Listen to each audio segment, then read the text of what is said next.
네, 이 시간에는 마태복음 28장 1절부터 10절까지 말씀을 가지고 형제요 자매라 라는 말씀의 제목으로 부활주일 말씀을 나누도록 하겠습니다. 먼저 앞뒤 좌우분들에게 한번 이렇게 고백하길 원합니다. 부활은 기쁨과 소망입니다. 부활은 기쁨과 소망입니다. 한 번 더 하겠습니다. 부활은 우리의 능력입니다. 부활은 우리의 능력입니다. 아멘. 여러분, 부활의 아침이 밝았습니다. 부활의 능력과 그 소망이 그리고 그 기쁨이 저와 여러분들 가운데 넘치기를 간절히 축복합니다. 저는 2004년 11월 42세 남자분에게 첫 번째 신장 이식을 받았습니다. 그런데 그 신장을 18년 정도 쓰다 보니까 계속해서 다시 안 좋아졌었어요. 그래서 제가 부목사로 사역하던 교회의 양해를 구하고 서울에 있는 한 병원에, 제가 이식 수술 받은 병원에 거부 반응을 치료하기 위해서 한 일주일 정도 입원을 했던 적이 있었습니다. 사실 몸이 다시 안 좋아지고 있었고, 또 이렇게 건강이 안 좋아지는데 목회를 어떻게 해야 되나, 또 사역을 어떻게 해야 되나 라는 여러 가지 생각이 드는 거예요. 여러 가지 고민이 드는 겁니다. 그래서 입원한 동안에 밤에 잠을 좀 별로 자지 못했던 것 같습니다. 그런데 그러던 어느 날 새벽에 제가 어슴풀이 이렇게 잠들어 있는데 이 병원의 방송에서 이런 소리가 나는 거예요. 코드블루, 코드블루, 중환자실. 코드블루, 코드블루, 중환자실. 여러분, 여기서 코드블루라는 것은 심정지가 생긴 환자가 있을 때에 주위에 있는 의료진들을 빨리 불러서 심폐소생들을 하기 위해서 방송을 하는 거예요. 그래서 새벽 무렵 그 코드블루 방송이 나오면 두려운 마음이 들어요.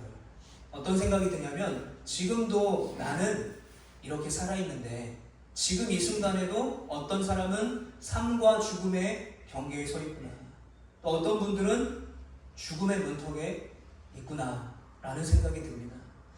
제가 2번의 신장 이식을 받았고 각종 합병증 때문에 병원에 자주 입원하던 저로서는 이 새벽에 울렸던 이 코드블루가 마치 저에게는 두려운 음성처럼, 두려운 소리처럼 들렸어요. 그래서 지금도 이 소리를 병원에서 듣게 되면 가끔 마음이 두렵고 또 두근두근거리는 생각이 들게 됩니다. 여러분, 2절에 보게 되면 큰 지진이 났습니다. 예수님께서 계셨던, 묻혔던 그 불, 그 무덤에 큰 지진이 났어요. 여러분, 사람의 본능이라면 지진이 나거나 큰 소리가 들리거나 또는 뭔가 떨어지고 무너지는 소리가 들리면 무섭게 마련입니다. 그건 사람의 본능이에요. 그런데 그것도 무서운데 하늘로부터 천사가 내려와서 무덤의 돌을 굴려내고 그 무덤 위에 앉아 있었습니다.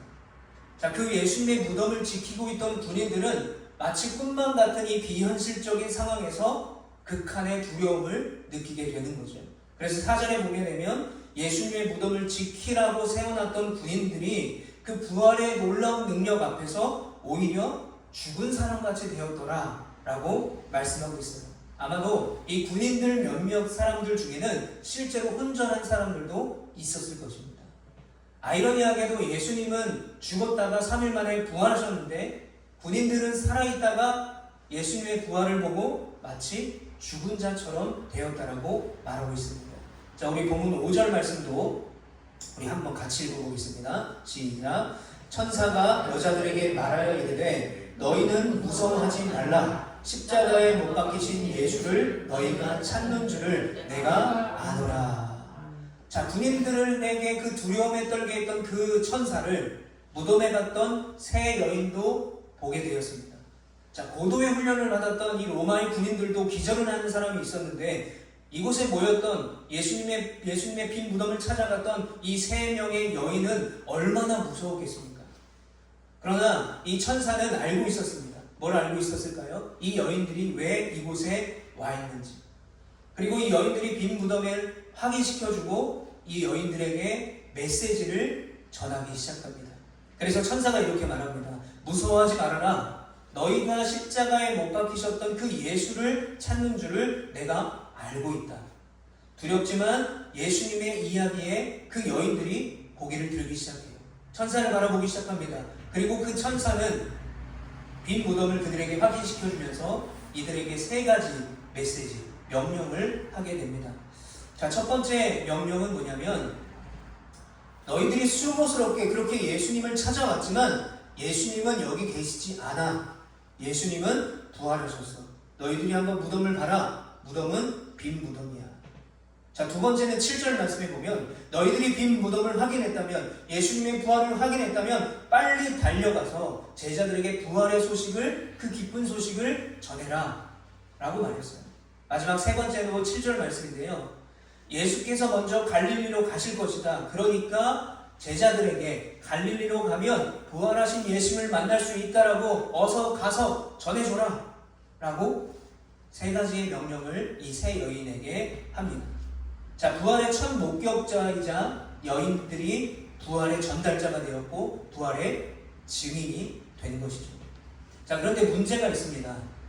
그 문제가 뭐냐면 이 당시 유대 사회에서는 여성의 지위가 보잘것없었습니다.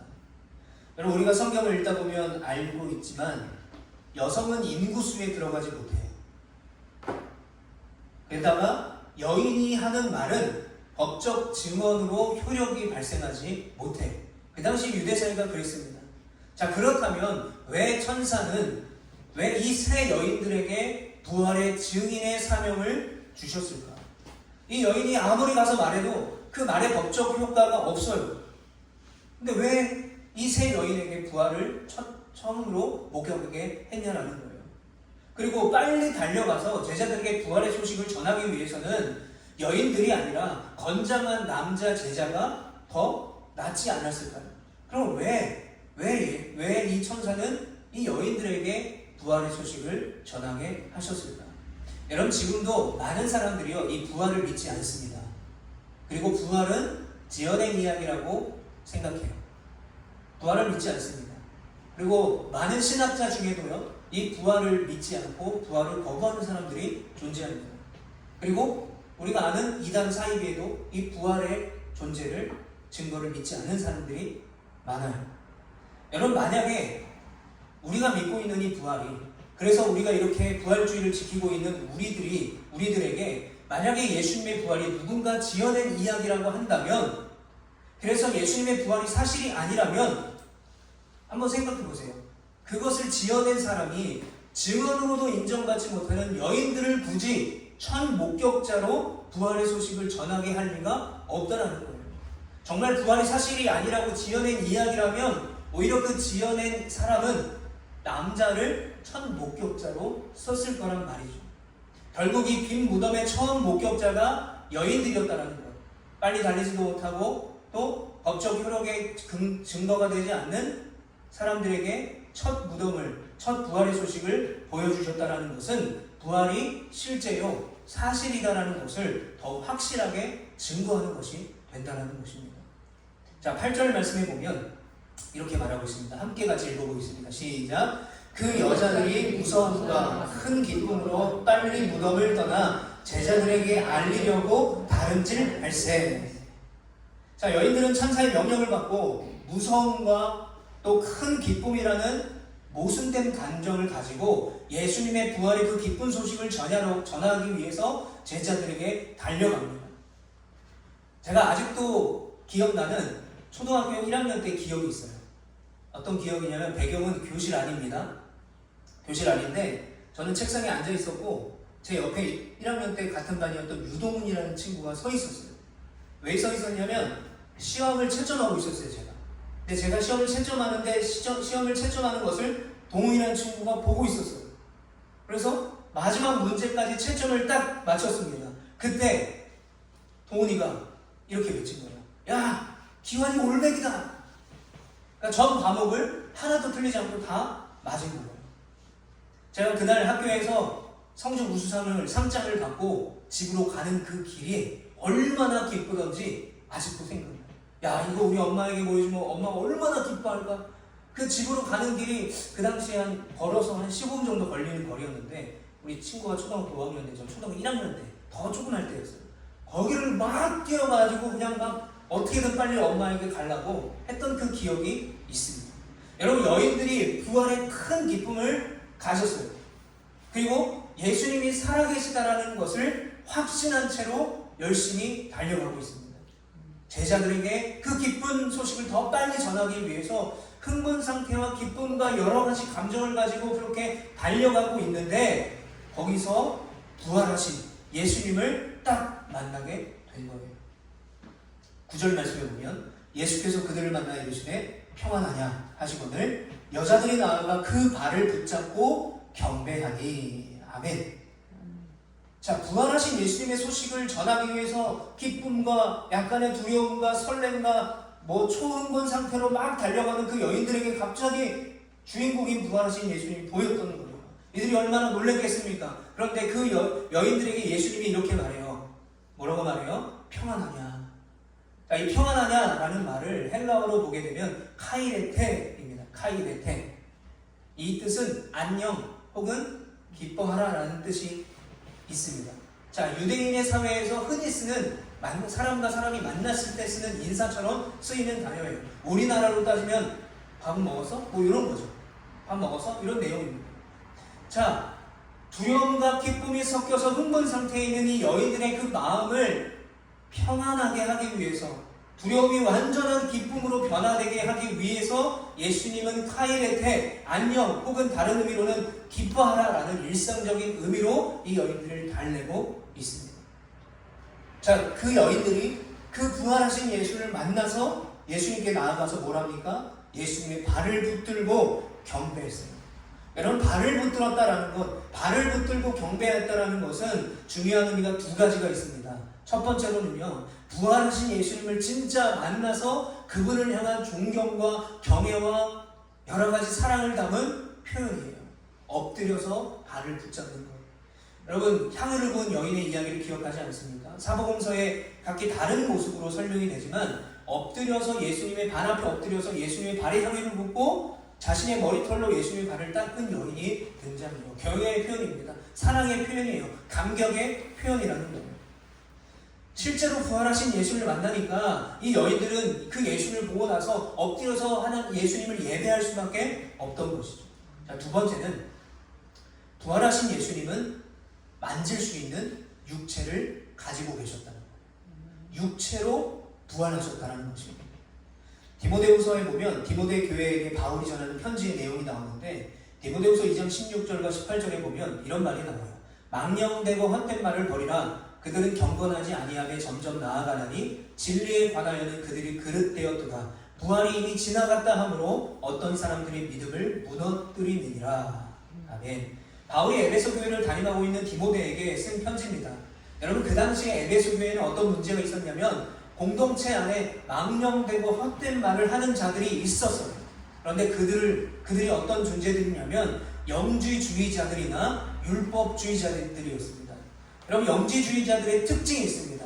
이들은 우리의 육신은 무조건 부정하다라고 생각을 해요. 우리의 육신은 무조건 나쁘다라고 생각합니다.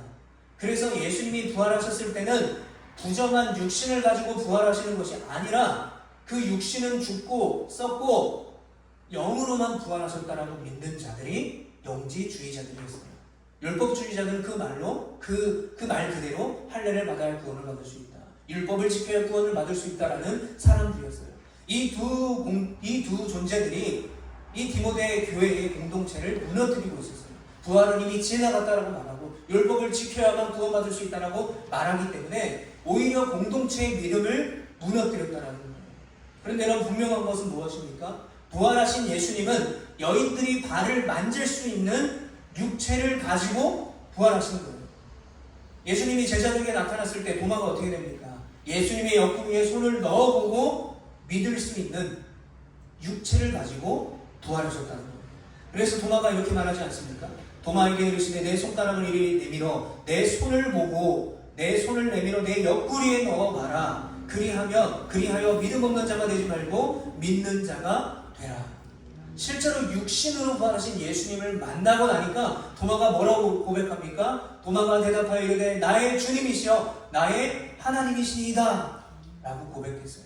예수님의 부활을 의심하고 예수님의 부활을 믿지 않았던 도마가 육신으로 부활하신 예수님을 만지고 나니 나의 주님이시여 나의 하나님이십니다 라는 고백이 넘치게 된 것이죠.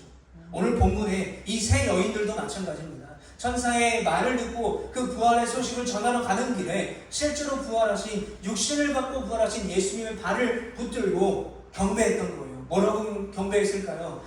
나의 주님이시오, 나의 하나님이시오 라고 고백했을 것입니다. 그리고 그들은 발을 붙들고 경배했어요. 여러분, 경배했다라는 말은 헬라어로 보면 프로세퀴네산이라는 말을 쓰고 있습니다. 이 단어는 오직 신에 대해서만 사용할 수 있는 단어예요. 즉, 부활하신 예수님을 만나서 경배하는 그 여인들의 마음의 중심에는 오직 주님만이 나의 주님이십니다. 오직 하나님만이 나의 하나님입니다 라는 그 도마의 고백을 가지고 예수님을 경배했던 것입니다. 그런데 여러분, 중요한 사실이 있습니다. 이 예배를 드리고 있는 우리에게 주님은 오늘도 동일하게 말씀하십니다. 부활은, 그 부활의 능력과 소망은 도마에게만 해당되는 것이 아니에요. 이 세 여인들에게만 해당되는 것이 아닙니다. 바로 지금 이 말씀을 듣고 함께 예배하는 우리 모두에게 이 부활이 능력이요, 소망이요, 기쁜 소식이 되기를 간절히 축복합니다. 그리고 우리가 드리는 이 예배가 날마다 주님을 나의 주님으로, 하나님을 나의 하나님으로 엎드려서 주님 앞에 진실되게 고백하는 그런 능력 있는 예배가 되기를 축복합니다. 예수님께서 이어서 그 여인들에게 이렇게 말씀하십니다. 10절 말씀 같이 한번 읽어보겠습니다. 시작. 이에 예수께서 이르시되 무서워하지 말라. 가서 내 형제들에게 갈릴리로 가라 하라. 거기서 나를 보리라 하시니라. 아멘. 자, 내 형제들에게 갈릴리로 가라고 전해달라는 거예요. 갈릴리에서 나를 보리라 라는 말을 전하라는 것입니다. 아까 빈 무덤에서 만났던 천사가 말했던 내용을 그대로 예수님이 세 여인에게 말씀하고 계세요. 여러분, 그런데 여기 아주 중요한 단어가 있습니다. 바로 내 형제들이라는 말이에요. 내 형제들. 여러분, 지금 예수님의 제자들은 어디에 있습니까? 예수님이 십자가 달려 돌아가실 때 그들은 두려움 때문에 다 도망갔어요. 자신들이 바라던 가치와 예수님이 이 땅에 오신 가치가 다르기 때문에 잘못 믿었다 생각하고 예수님을 다 떠났습니다. 다 도망갔습니다. 심지어 베드로는 예수님을 3번이나 부인하고 가룟 유다는 예수님을 은30에 팔아먹어요. 그런데 예수님은 그런 제자들을 뭐라고 부르세요? 나의 형제들, 내 형제들이라고 부르고 계세요. 그런데 여러분, 이 형제들이라는 말은 이 사복음서에서 여기에만 쓰인 것이 아닙니다. 마태복음에 보면 형제들이라는 표현을 예수님이 쓰고 계신데, 예수님의 가르침을 받는 자들의 친교적인 관계, 친밀한 관계를 말할 때 제자들을 내 형제들이라고 표현하세요. 그리고 형제들이라는 말은 가룟 유다를 제외한 11 제자들 외에 그 예수님의 복음을 듣고 예수님을 따르던 모든 사람들, 모든 제자들을 통칭하는 말이 바로 형제들이라는 말이었습니다. 그래서 이 주석가인 스톤하우스가 이렇게 말했습니다. 예수님의 형제들이라는 표현을 이렇게 설명하는데, 예수님의 부활 소식은 결국 제자들뿐 아니라 예수님을 따르는 모든 사람들에게 기쁜 소식으로 확대되어 전해져야만 하기 때문이다. 여러분, 부활의 소식은요, 세 여인에게서만 끝나서는 안 돼요. 제자들에게서만 끝나서는 안 돼요. 그 소식과 기쁨과 그 능력이 세상 가운데 전해져야 한다라는 것입니다. 여러분, 형제들이라고 예수님이 부르고 계세요. 예수님께서 십자가에 달리실 때에 그들이 어디가 있었습니까? 다 도망가 있었어요. 예수님의 복음을 듣지 못했습니다. 깨닫지 못했어요. 그러나 왜 이들을 형제들이라고 부르고 있습니까? 왜 예수님은 이 배신한 제자들에게 형제들이라고 부르고 계시냐라는 거예요. 그것은 이 제자들로 하여금 부활의 소식이 전해져야 되기 때문에 그래요. 그들이 나아가서 연약하지만 부족하지만 그 부활의 능력과 소망과 기쁜 소식을 세상 가운데 알리고 전해야 되기 때문입니다. 그러므로 부활의 기쁨과 부활의 소망은 첫 목격자였던 여인들에게, 그리고 그 소식을 들었던 제자들에게도, 그리고 그 소식이 전해져 듣게 될 다른 어떤 예수님을 믿는 자들에게도 동일한 기쁨과 능력과 소망이 됨을 기억하시기를 축복합니다. 이것을 믿는, 또 이렇게 선포할 수 있는 우리 모두가 되시기를 축복합니다. 얼마 전에 저희 어머니가 서울에서 열심히 반찬을 만들어서 보내주셨어요. 등기로 보내주셨는데 제주도까지 오는데 한 3일 정도가 걸리더라고요. 어머니께서 이제 주신 반찬이 쉬지는 않을지 계속 노심초사하는 거예요. 계속 인터넷에 들어가서 어디까지 갔는지 계속 알아보시는 거예요. 그러면서 저희 어머니가 이렇게 말씀하셨어요. 야, 네가 경주에 살 때는 반찬을 보내도 하루 안에 갔는데 네가 바다 건너 사니까 야, 이제 반찬도 못 주겠다, 이러시는 거예요. 여러분, 바다 건너 산다라는 거 쉬운 일이 아니죠. 불편한 일입니다. 왜요? 육지에 가려면 비행기를 타야 돼요. 아니면 배를 타야 됩니다. 만약에 중요한 약속이 있고 중요한 모임이 있고 중요한 일정이 있어서 육지로 가야 되는데 날씨가 좋지 않아요. 바람이 너무 심하게 불어요. 그러면 발이 묶이게 되는 것이죠. 얼마나 불편합니까? 저 같은 경우에는 이제 병원에 정기검진을 3달에 한 번씩 가기 때문에 서울을 자주 가게 돼요. 근데 이 비행기를 타는 것이 쉬운 일이 아니라는 걸 깨닫게 돼요. 서울에 한 번 갔다 오면 피곤해요. 비행기 타는 게 뭐 1시간이면 뭐 김포까지 간다 하더라도 그 타는 과정, 또 거기서 또 저희 어머니, 부모님 집에 가는 과정, 이게 쉬운 게 아니더라고요. 그래서 야, 너 바다 건너 사니까 반찬도 제대로 못 주겠다고 말씀하신 어머니의 그 마음이 이해가 되는 거예요. 그런데 얼마 전에 제가 고난주간에 이제 매일 교회에 와서 이 부활절 영상 때문에 또 기도회 때문에 교회에 왔었어요. 어느 날은 날씨가 너무 좋은 겁니다. 그래서 일부러 저희 아내를 데려다 주고 제가 해비치 호텔 쪽으로 이렇게 돌아서 교회에 왔어요. 근데 바다가 너무 예쁜 거예요. 바다가 너무 아름다운 거예요. 그러니까 바다 건너 사는 게 참 불편하다. 야, 반찬 받는 것도 쉽지 않구나 라고 생각했는데 이 바다가 너무 아름다우니 너무 예쁘니 또 바다를 건너 사는 것이 감사해지는 거예요. 여러분, 사람이 이렇게 간사합니다. 여러분, 제가 제주에 산지 이제 3년차가 되었어요. 그런데 여전히 저에게 있어서 제주는 어떨 때는 불편하고 어떨 때는 지루한 곳이 돼요. 그런데 어떨 때는 너무 아름답고 어떨 때는 너무 살기 좋고 공기가 좋은 곳이 바로 저에게 있어서 제주입니다. 여러분, 사는 곳은 똑같죠. 제가 다니는 곳은 뭐 교회와 저희 집 조천이니까 왔다 갔다 하는 정도죠. 뭐가 문제일까요? 그것은 바로 저의 상황에 따른 저의 다른 시선과 다른 해석 때문이 아닐까라고 생각을 해봅니다. 제가 작년에 부활절에 계란을 가지고 제가 사는 동네 조천에 있는 가게 음식점에 가서 이 부활의 소식을 알리면서 계란을 나눠드렸어요. 감사하면서 받는 분들도 계셨는데 이렇게 들어보면서 뭘 이런 걸 주냐는 식으로 굉장히 황당한 표정으로 받는 분들이 계셨어요. 여러분, 생각해보세요. 요즘 같은 세상에 계란 없어서 못 먹는 사람이 거의 없잖아요. 그러면 여러분, 부활의 기쁨과 소망을 모르는 사람들에게 이 부활은 터무니없는 이야기예요. 야, 어떻게 죽은 자가 살아나? 어떻게 죽은 사람이 3일 만에 부활해? 부활절에 누군가 나눠주는 그 계란은 그냥 간식거리입니다. 집에서 쪄먹는 계란과 다를 게 없죠.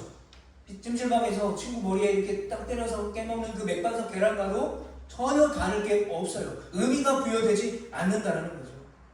그런데 여러분, 예수를 믿는 저와 여러분들은 이 부활을 어떻게 받아들이고 이 부활의 기쁜 소식을 어떻게 전해야 되겠습니까? 마가복음 3장 35절에 이렇게 말합니다. 누구든지 하나님의 뜻대로 행하는 자가 내 형제요 자매요 어머니입니다. 하나님의 뜻을 행하는 자가 내 형제요 자매요 라고 말씀하고 있습니다. 그러니까 예수님께서는 예수님의 뜻을 따라 살아가는 우리들을 형제요 자매요 라고 부르고 계신 것입니다. 아까 예수님이 제자들을 형제들이라고 부르셨죠. 즉 우리는 예수님의 제자들이라는 것입니다. 그렇다면 제자인 우리에게 있어서 여러분, 부활은 어떤 의미입니까? 여러분에게 있어서 부활은 기쁜 소식이고 능력이고 소망이 되십니까?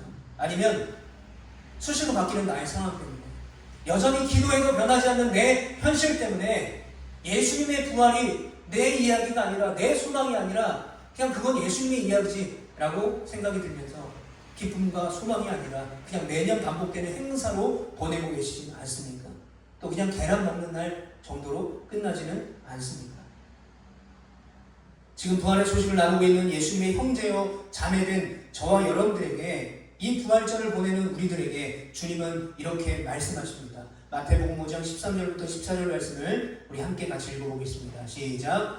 너희는 세상의 소금이니 소금이 만일 그 맛을 잃으면 무엇으로 짜게 하리요? 후에는 아무 쓸데없어 다만 밖에 버려져 사람에게 밟힐 뿐이니라. 너희는 세상의 빛이라. 산 위에 있는 동네가 숨겨지지 못할 것이요. 아멘. 너무나 당연한 이야기지 않습니까? 여러분, 소금은요 짜요. 소금은 달 수가 없어요. 가끔 우리가 설탕인 줄 알고 소금을 찍어 먹었을 때 엄청 짜잖아요. 소금은 짠 게 당연한 것입니다. 여러분, 빛은요 비출 때 그곳에 빛이 나는 것은 너무나 당연한 이야기입니다. 사랑하는 성도 여러분, 오늘 이 부활의 이 기쁜 소식이 먼저 예수님의 형제요 자매가 되는 우리에게 진정한 능력과 기쁨과 소망이 되기를 다시 한번 축복합니다. 그리고 이 부활의 기쁨과 소망과 능력이 나의 상황과 또는 변하지 않는 나의 현실과 나의 환경을 넘어서 소금과 빛처럼 세상 가운데 올바른 맛을 내고 올바른 빛을, 그 주님의 부활의 빛과 소망을 비출 수 있는 우리 모두가 되시기를 간절히 축복합니다. 부활하신 예수님을 일평생 나의 하나님이요 나의 주로 섬기며 경배하기를 축복합니다. 부활하신 예수님의 형제 자매들로서 일평생 내가 하나님의 뜻대로 살아가기 위해서 또 거룩과 성결을 향해 다름질할 수 있는 우리 모두가 되시기를 축복합니다. 그래서 우리의 삶이, 우리의 말이, 우리의 행동이, 우리의 삶의 흔적들이 부활하신 예수 그리스도의 그 은혜와 능력을 나타내며 빛과 소금으로 능히 살아갈 수 있는 우리 모두가 되시기를 예수님의 이름으로 간절히 축복합니다.